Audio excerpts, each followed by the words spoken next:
know that the serve is most important skill of the game. It is the first offensive weapon and there are no other variables involved than the player and the ball. The next thing that we will want to talk about is the underhand serve. Underhand serve is a type of serve in which the player holds the ball and one hand swings the other in the end-up motion.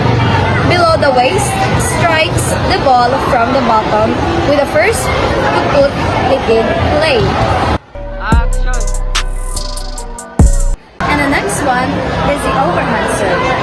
The serve is done by tossing the ball up into the air, then striking it with the opposite hand above the shoulder. Oh, fight! Hitting the ball is such a way that the ball does not spin, which makes it more likely to float.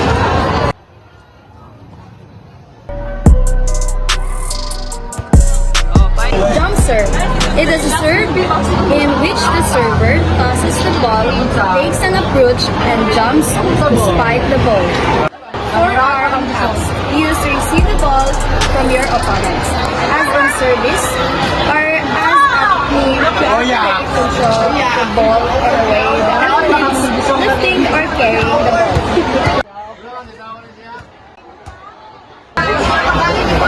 Settling.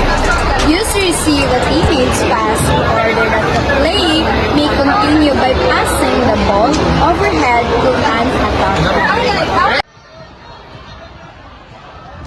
Kill attacks or spike. Used to put the ball into the opponent's court in order to earn a point or side out. The fundamental action of attacking incorporates a quick approach followed by a strong, full arm swing and follow through.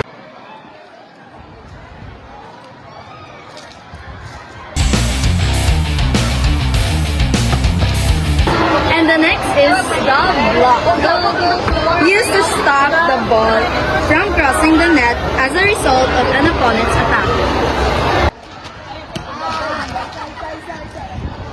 Five opposite field on every volleyball team at the elites level. Setter, outsider hatter, left side hatter, middle hatter, opposite hatter, right side hatter, and the liver defensive